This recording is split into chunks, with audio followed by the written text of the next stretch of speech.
Chris, who have we got here? We've got Pete, Pete Lewis.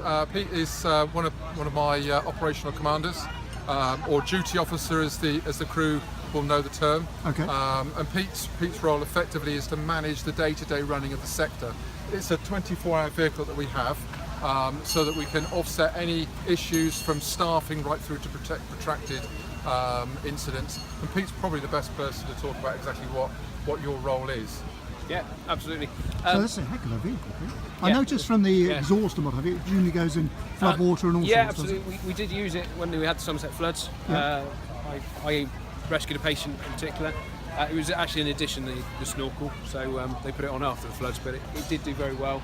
It gives us off-road capability as well. Sure. Certainly in the area that we service, we've got that function to be able to deal with. So what kind of incidents are we looking at? So anything that's either protracted, involves multi-agency work, is complicated, anything that is essentially out of the day-to-day business of that the paramedics would normally be dealing with. So like something serious on the M5? Serious M5, yeah, that's certainly something we get involved with.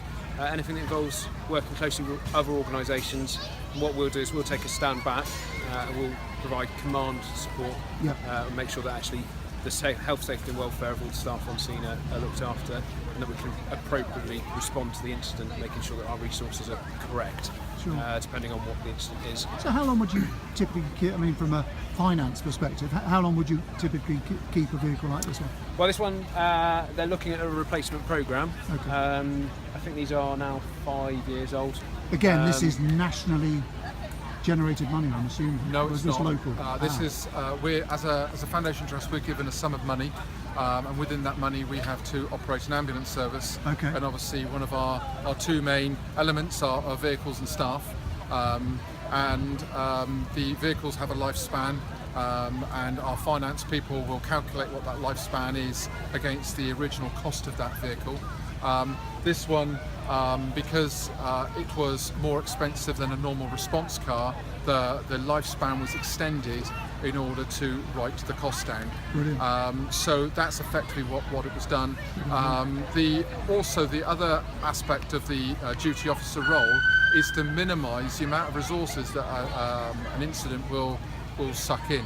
So historically, the hub will send in resources, keep sending in resources, then you have people effectively standing around doing nothing. So what the duty officer will do is arrive and will take command of that incident and will free up assets and free up resources that are not needed, and run that incident with probably 50% less. So in this case it would be today, and I cover primarily my patch is West Somerset.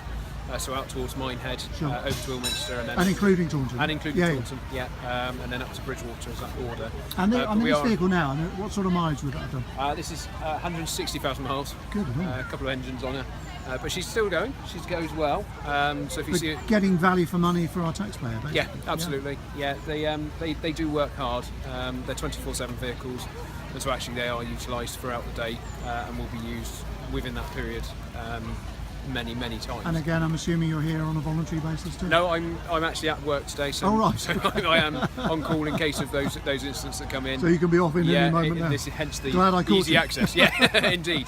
Thank you for your time. No problem at all, John. So we're looking in the back then? Yep. Okay. So the back of this vehicle has got all the equipment you need to operate as a response car, so to treat a patient as an emergency call. Okay. And on top of that... So let's say there's a crash on the road outside here. Yep. God forbid, obviously. But, so this would arrive... So it's got an incident command pack. It's got drinking water on there for the crews to keep them hydrated. It's got various other equipment on there, rescue equipment. You forget about the crew, don't you? Yeah, absolutely. Because they're out there and it might be in hot fires or whatever. Yep. They need sustenance too, don't they? Absolutely. And on a hot day, especially in a high-vis jacket, it does get very hot. So one of Pete's roles would be to make sure that he looks after crew support and crew welfare. Yes. So on this vehicle, it'll do a normal emergency.